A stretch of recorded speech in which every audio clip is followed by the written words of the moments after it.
શહેરના સુવાલી દરિયા કિનારે 3 દિવસીય સુવાલી બીચ ફેસ્ટિવલ 2024 યોજાશે। વન અને પર્યાવરણ રાજ્યમંત્રી મુકેશભાઈ પટેલે સુવાલી બીચના આયોજન અંગે પત્રકાર પરિષદમાં માહિતી આપી।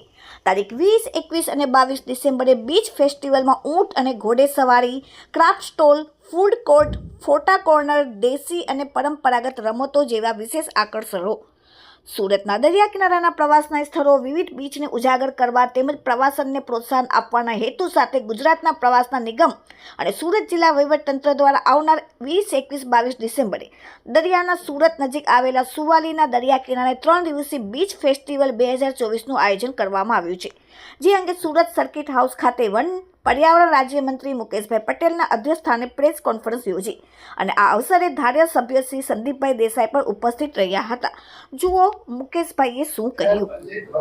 નમસ્કાર। સુવાલી બીચ ફેસ્ટિવલ 2024 તારીખ 20, 21 અને 22 ડિસેમ્બરના રોજ યોજાનાર છે। ગત વર્ષે પણ આ બીચ ફેસ્ટિવલ યોજવામાં આવ્યો હતો।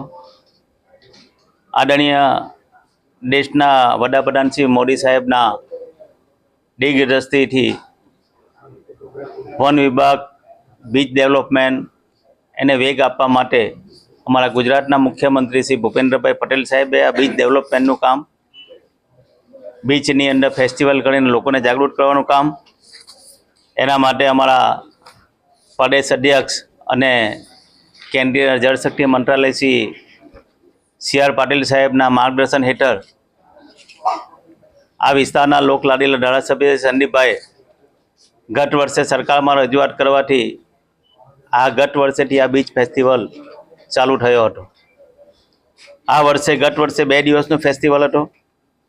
આ વખતે 20, 21 અને 22 એમ 3 દિવસ ફેસ્ટિવલ રાખવામાં આવ્યો છે।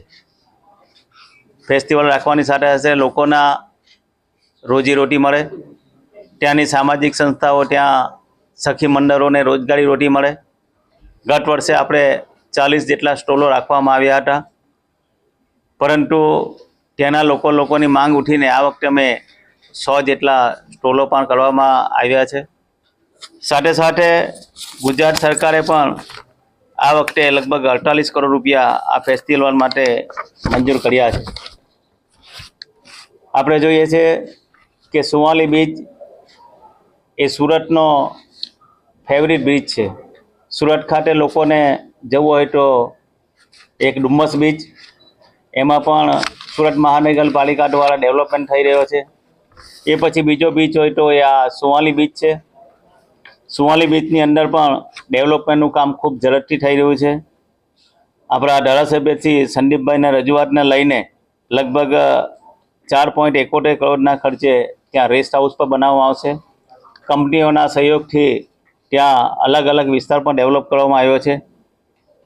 ગુજરાત સરકાર દ્વારા બીચ ડેવલપ માટે 28 કરોડ રૂપિયાની ગ્રાન્ટ પણ ફાળવવામાં આવી છે।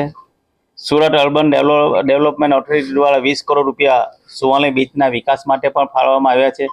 ગુજરાત સરકાર તરફથી અત્યારે જે મોડલ ચાલે છે PPP ધોરણ પર, એ રીતે આ સુવાલી બીચને પણ ડેવલપમેન્ટ કરવામાં આવશે।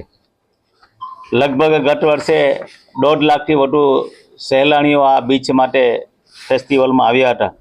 આ વખતે લગભગ 3 લાખ જેટલા લોકો આવવાની શક્યતાને લઈને પોલીસ તંત્ર દ્વારા પણ ત્યાં તમામ સુવિધા ઉપલબ્ધ કરવામાં આવી છે। ટ્રાફિક માટેની પણ વ્યવસ્થા કરવામાં આવી છે।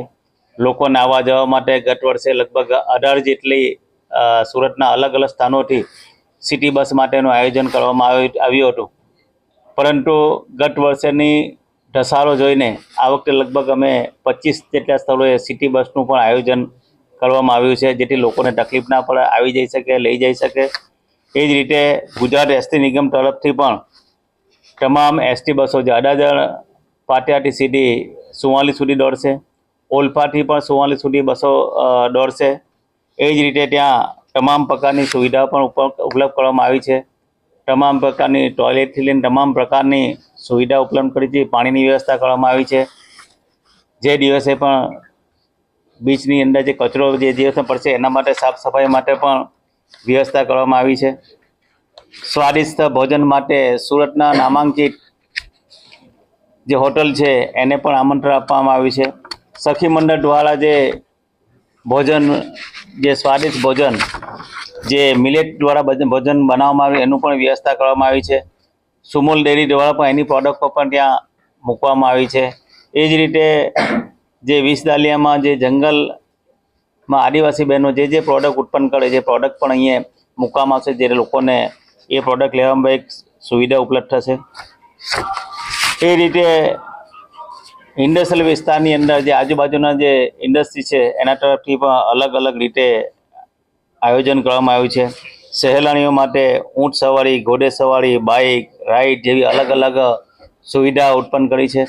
પહેલા દિવસે 20 તારીખે ગુજરાતના કલાકાર કિંજલબેન દવે પણ ઉપસ્થિત આ કાર્યક્રમનું ઉદ્ઘાટન કરવાના છે.